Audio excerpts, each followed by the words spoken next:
Well, the Ghislaine Maxwell audio tapes and transcripts are out. And I gotta say, it does not settle this at all.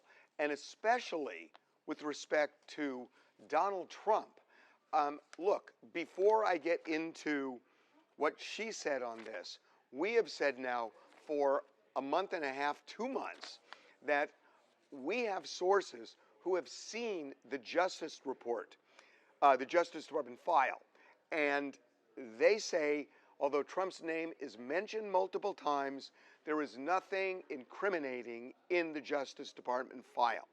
We have been saying this for almost 2 months before anybody else was saying it. And, you know, what Ghislaine Maxwell says on the surface aligns with that, but it goes beyond it.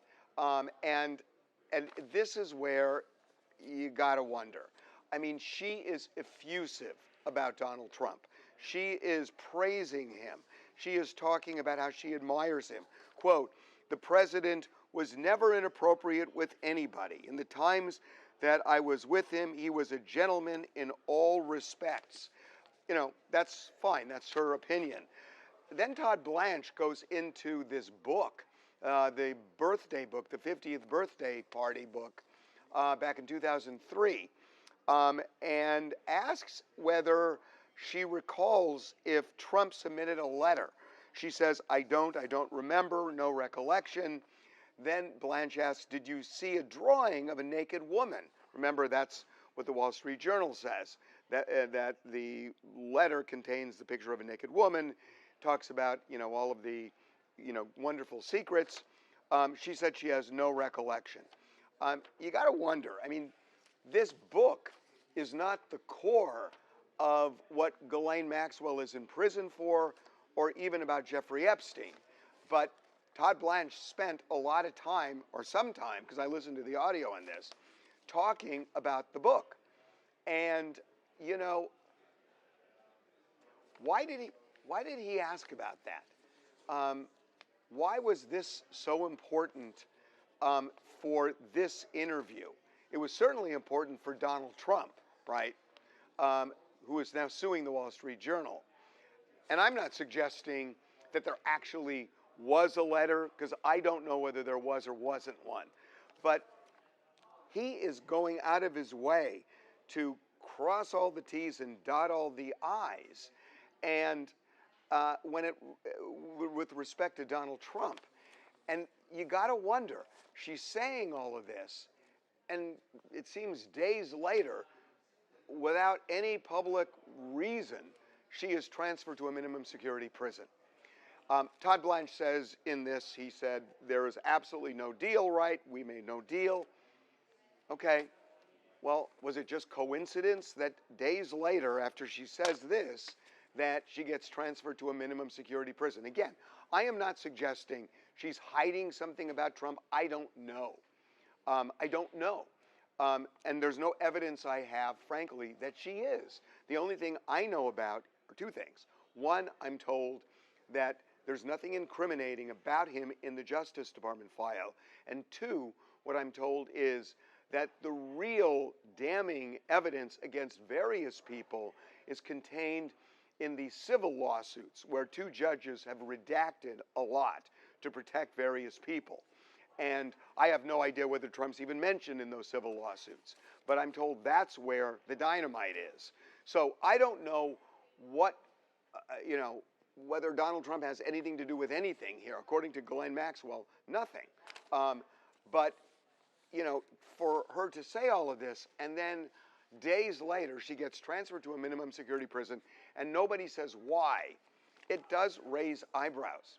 Now, the other thing, and again, this is something we talked about, that there, for months, for several months, we're told there is no client list. There has never been a client list. She gets into this, and I listened to the audio on it. What she says is that this was a fiction.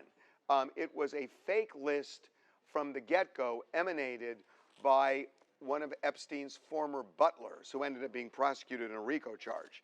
And she said he created it out of a phone list, a phone book, and other notes. and that this list he created started as notes, morphed into a list, then morphed into a computer-generated list, then morphed into a joint list with Ghislaine Maxwell and Epstein.